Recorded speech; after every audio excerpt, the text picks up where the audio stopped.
네, 안녕하세요. 강산의 부동산 TV 김 차장입니다. 자, 이제 올 것이 왔습니다. 최근 부동산 시장에서 가장 큰 이슈를 몰고 다니는 생활형 숙박시설 규제 내용이 떴습니다. 어제 1월 14일 건축법 시행령 등 개정안 입법 행정예고, 타이틀은 생활형 숙박시설 주택으로 사용 못하게 한다. 주택으로 사용 못하게 한다. 약간 누가 봐도 말 자체에 어폐가 있는 그런 내용인데요. 타이틀 그대로 주택으로 사용 못하게 되면 아마 대한민국 경제시장에 큰 야기를 일으킬 수 있는 그런 내용이라고 생각이 듭니다.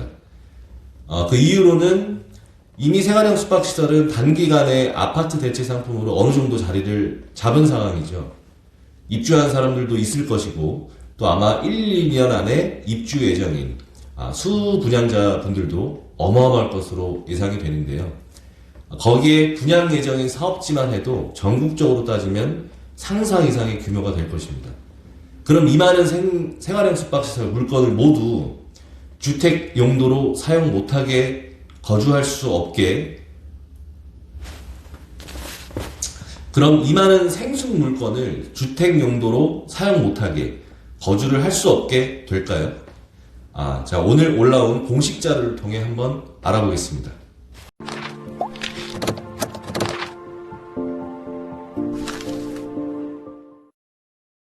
자, 이제 앞서 말씀드린 것처럼, 40일간, 약 40일간은 행정예고 기간이기 때문에, 시행 예정인 4월달 정도 돼야지 정확하게 좀 디테일한 내용이 나올 것 같지만, 지금 뭐 큰 테두리는 이미 나와 있으니까, 두 가지죠. 용도를 명확화하고 허위과장 광고를 막겠다라는 내용으로 이해를 좀 하면 될 것 같아요. 그러면 우리가 이 두 가지 내용들이 앞으로 이제 생활형 전국적으로 저희가 지금 뭐 현재 진행하고 있는 안산시 반달섬에도 라고닌 테라스라는 생활형 숙박시설 약 2,554세대가 들어올 예정이기 때문에 사실 이 보도자료가 내려가고 나서 한 2, 3일 정도 굉장히 문의가 많으셨거든요. 이제 규제가 들어온다고 하는데 우리가 앞으로 분양을 받아도 관계가 없는 건지 체크하시려고 투자 대기 수요자분들이 굉장히 지금 걱정이 많으신 것 같아요. 그래서 저도 그 내용을 좀 확인하고 제가 판단한 내용들을 조금 알려드리고자 이렇게 영상을 찍고 있는데요. 일단 결론부터 말씀드리면 제가 봤을 때는 별로 크게 큰 규제는 아니다 라는 판단이 돼요. 그렇게 판단한 이유들을 좀 설명을 드릴 건데요. 일단 첫 번째부터 설명을 드리면 용도 명확하거든요. 용도 명확화. 숙박업 신고 필요를 시설임을 명확화하고 한다는 거는 뒤에 문구도 나왔지만 주택 사용 불가라는 단어를 썼어요. 주택 사용 불가라는 단어는 사실 단어 자체에 조금 어폐가 있다고 봐요. 주택 사용이라는 거는 사실 생활형 숙박시설이 처음부터 주택으로 나와 있는 물건은 아니잖아요. 생활형 숙박시설이지만 기존에는 수분양자가 생활형 숙박시설을 분양을 받으면 내가 실거주를 하든 아니면 실거주를 안 하고 이제 흔히 말하는 임대사업, 이제 숙박업 임대사업을 하든 두 가지 중에 이제 선택을 할 수 있는 상황이었는데 지금 용도 명확하라는 내용을 확인해 보면 숙박업 신고를 필요로 한다라는 부분을 명확하게 했다는 것은 앞으로는 모든 생활형 숙박시설을 분양받은 사람들은 실거주와 내가 사용과 숙박업 등록 둘 중에 선택할 수 있는 게 아니고 실거주는 빼겠다는 거예요. 내가 사용하는 걸 빼겠다. 무조건 숙박업 신고를 하게끔 이제 법령을 개정하겠다. 건축물 분양 법령을 개정을 하겠다는 내용이고요.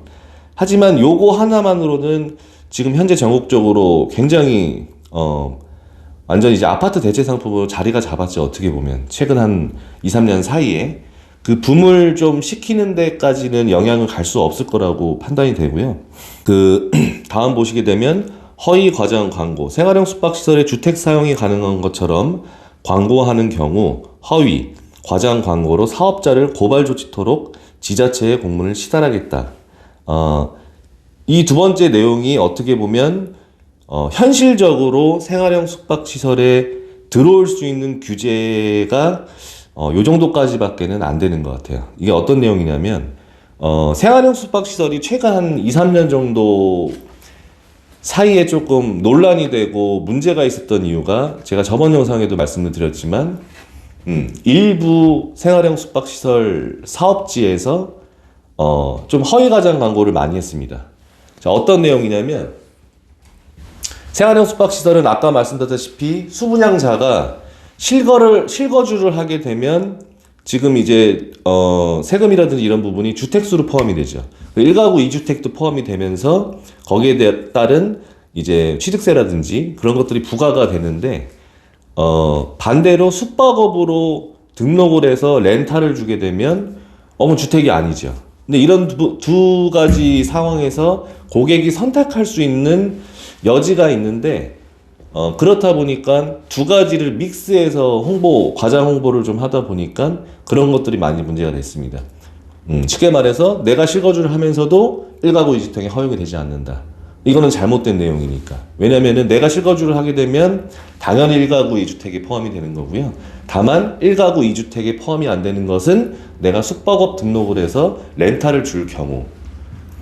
요 두 가지인데 요 두 가지 장점을 한 가지로 믹스해서 광고하다 보니까 내가 아파트에 안 살고 생활형 숙박시설을 분양을 받아서 20평이든 30평이든 아파트 대체 상품으로 나온 것들을 내가 분양을 받아서 내가 실거주를 해도 1가구 2주택이 포함이 안 된다. 그러면은 당연히 아파트에 살 이유가 없겠죠. 대한민국 사람이라면. 그런 것도 이제 허위 과장 광고로 활용이 된 것들이고 이제 그런 것들로 인해 논란이 야기가 됐기 때문에 그런 부분을 조금 규제로서 어떤 규제가 들어와야 된다고 판단을 했기 때문에 무조건 숙박업 신고를 필요로 하겠다. 숙박업 신고를 하게끔 하겠다. 그렇게 지금 정리를 하는 것 같아요. 예. 그리고 이것들은 이제 용도 명확화, 허위 과장 광고는 신규 생활형 숙박시설에 해당되는 내용들이고요. 그럼 이제 기존에 기분양된 생활형 숙박시설도 참 많이 있잖아요. 그런 것들은 어떻게 규제가 나오는지 그 하단부에 보시게 되면 지도 강화, 생활형 숙박시설의 주택 용도 사용은 건축법상 이행 강제금 부과 대상이라는 안내문 제작 후 주민센터 배포 등 행정지도를 강화하겠다. 결국은 이제 지도를 강화하겠다는 거고, 용도 변경, 오피스텔이나 주택으로 용도를 변경토록 유도하겠다. 어쨌든 주된 단어들이 지도 강화와 용도를 변경하게끔 유도를 하겠다라는 내용이거든요. 그러면은 이건 법적으로 어떻게 할 수 없다는 내용으로 이해할 수밖에 없을 것 같아요. 어떻게 보시나요?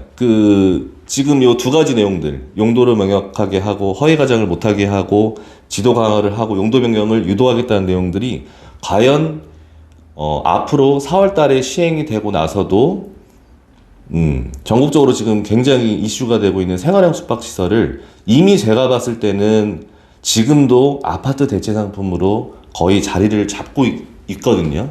그런 것들이 너무 투자 수요가 몰리다 보니까 정부에서는 아파트를 지금 규제한 상황에서 생활형 숙박시설을 아무 대책 없이 규제 없이 냅둘 수는 없다 보니까 가능한 범위 내에서 규제가 들어오는 것 같은데 제가 봤을 때는 아까도 말씀드렸지만 생활형 숙박시설의 이 정도 규제를 가지고는 생활형 숙박시설의 어떤 이슈를 잠재우기는 쉽지 않다라는 판단이 되고, 또 향후 앞으로 생활형 숙박시설을 받으실 대기 투자 수요분들도 크게 걱정을 안 하셔도 될 것 같다라는 생각이 듭니다. 그 부분은 뭐냐면요. 지금 이제 주택 사용 불가, 이행강제금 부과 이런 단어들이 사실 우리 부동산 투자하시는 분들한테는 좀 크게 다가올 수도 있어요. 내가 분양받았다가 못 쓰는 거 아니야? 벌금 나오는 거 아니야? 이렇게 생각하실 수 있는데, 자, 이제 원론으로 돌아가서 우리가 생각을 해보시자고요. 생활형 숙박시설이 지금 굉장히 이슈가 되고 있고, 투자 수요가 몰리는 가장 큰 이유가 무엇일까요? 음. 첫 번째는 청약통장입니다. 첫 번째는 청약통장. 두 번째는 주택이 아니기 때문에 LTV 적용을 받지 않아서 대출이 지금 현재 부동산 시장에서 많이 나오죠. 약 60% 정도 나오는 걸로 알고 계시면 되는데, 그거하고 전매 제한이죠. 지금 현재는 아파트를 분양받아도 전매를 할 수가 없고요. 또 분양을 받아도 2년 정도의 실거주를 해야 되는 상황이에요. 그렇다 보니까 오피스텔과 생활형 숙박시설로 투자 수요분들이 많이 몰렸는데, 오피스텔과 생활형 숙박시설의 차이는 딱 하나가 있죠. 바로 전매입니다. 전매. 오피스텔은 지금 전매 자체가 안 되고 있고요. 생활형 숙박시설은 거기에 전매까지 가능하다 보니까. 근데 지금 국토교통부에서 보도자료를 통해서 내려온 규제 사항들을 보면 거기에 대한 언급은 하나도 없어요. 반대로 얘기하면 내용이 있을 수가 없죠. 왜? 청약통장이라든지 전매 제한이라든지 대출 규제라든지 이런 것들이 생활형 숙박시설에 적용이 안 되는 거는 주택이 아니기 때문에 적용이 되는 거기 때문에, 지금 오히려 보도자료를 통해서 보면 주택 사용 불가라고 명시를 해버렸어요. 그러면 생활형 숙박시설은 앞으로도 주택으로 인정을 못 받습니다. 그러면은 지금 방금 말씀드린 세 가지 장점들은 계속 유지가 된다는 상황이거든요. 오히려 어떻게든 생활형 숙박시설을 막겠다, 생활형 숙박시설에 투자가 몰리고 이슈가 되는 걸 막겠다 했을 때 가장 우리 입장에서 가장 안 좋은 시나리오는 주택으로 인정이 되는 거죠. 주택으로 인정되면 청약통장도 써야 되고 대출도 안 되는 거고 전매도 안 되는 거고, 메리트가 없어지거든요. 생활형 숙박시설에 대해서. 근데 지금은 주택 사용 불가라는 단어를 썼기 때문에 아직 상식적으로 명칭 자체가 생활형 숙박시설이다 보니까 그거를 주택으로 넣을 수는 없겠죠. 예. 우리 물론 들어오면은 안 좋은 시나리오 제가 말씀드리는 거지만 상식선에서 보면 생활형 숙박시설은 물론 이제 실거주하면은 주택으로 간주해서 거기에 대한 세금을 부여하겠다는 거지, 결국엔 생활형 숙박시설은 어차피 처음부터 주택이 아니라 실거주하는 경우에 주택으로 간주하겠다. 주택이 아니라 주택으로 간주해서 거기에 따른 합당한 세금을 부여하겠다라는 내용이잖아요, 현재.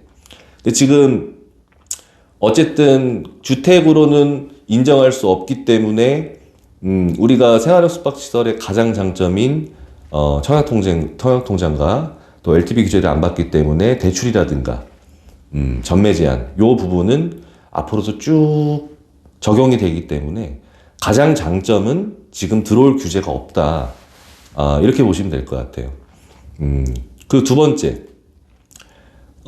잘 판단하셔야 될 게, 주택으로의 사용이 불가하다고 실거주를 하는 거하고는 다른 얘기인 것 같아요. 우리가 사실 실거주하는 거를 법적으로, 이것도 이제 상식성에서 생각해 보면 실거주를 못하게 할 것이다 라는 거는 사실 법적으로 어떻게 새로운 법령을 만들 수는 없죠. 실거주라는 거는 내가 그냥 사는 거고 거기에 전입신고를 하고 사는 건데, 그게 안 되기 때문에 사실 그럴 경우에 주택으로 간주해서 세금을 매기겠다는, 아까 한 얘기지만 그런 내용이기 때문에, 반대로 생각해서 저희 이제 강산의 부동산 사무실이 이제 상가에 입점해 있을 거 아니에요. 제가 여기에 집이 없어서 여기에 실거주를 하면서 전입신고를 하면 잘못된 건가요? 반대로 공장, 사업장에서 내가 실거주를 하면서 전입신고를 하면 잘못된 건가요? 가능하죠. 또 실제로 그렇게 하시는 분들이 계시고, 그건 뭐냐면 거주 이동의 자유라고 우리나라 헌법에 보시면 거주 이동의 자유라는 그런 항목이 있어요. 대한민국 사람이면은 내가 어디서 살고 어디에 전입신고하는 거는 누가 터치할 수 없습니다. 그 생활형 숙박시설도 마찬가지죠. 그렇기 때문에 전입신고를 하고 사는 거는 어떻게 법적으로 이렇게 규제를 넣을 수는 없는 거고, 그렇다 보니까 그렇게 하는 경우는 주택으로 간주해서 세금을 부여하겠다. 그래서 주택 사용 불가와 실거주가 안 된다라는 말은 같은 말은 아닌 거고, 이제 주택으로 사용 불가하겠다는 단어를 쓴 거는 아까 말씀드렸다시피 허위 과장 광고를 통해서 조금 혼선을 야기했던 부분이 있기 때문에 그 부분을 짚고 넘어가겠다. 애초에 주택 상품으로 나온 것이 아니라는 것을 명확하기 위해서 모든 생활형 숙박시설의 수분양자들이 숙박업 등록을 하게끔 바꾸겠다. 그거까지는 이제 할 수 있고 사실 그것은 아무 문제가 안 되죠. 현실적으로는 숙박업 등록을 하면 그만이니까. 예, 숙박업 등록을 하면서도 내가 상황에 따라서 내가 분양을 받고 숙박업 등록을 했지만 내가 거주할 수도 있는 거니까. 네, 그래서 이번에 국토교통부에서 내려온 보도자료를 통해서 이번에 새로 추가가 되는 생활형 숙박시설의 신규 규제 내용을 확인을 해봤고요. 거기에 뭐 사실 객관적이지 않고 제 개인적인 생각을 많이 말씀드리긴 했는데 제가 봤을 때는 상식선에서 가능한 두 가지 생활형 숙박시설 주택으로 인정 안 되고 그리고 실거주의 자유라고 할까요? 그런 부분은 법적으로 건들 수 없다 보니까 크게 우리가 투자를 하고 아니면은 우리가 아파트 대신 생활형 숙박시설을 분양받아서 거주를 하고 하는 데는 크게 문제가 없을 것으로 보여진다 라는 내용을 마지막으로 말씀드리고 오늘 영상 정리하겠습니다. 감사합니다.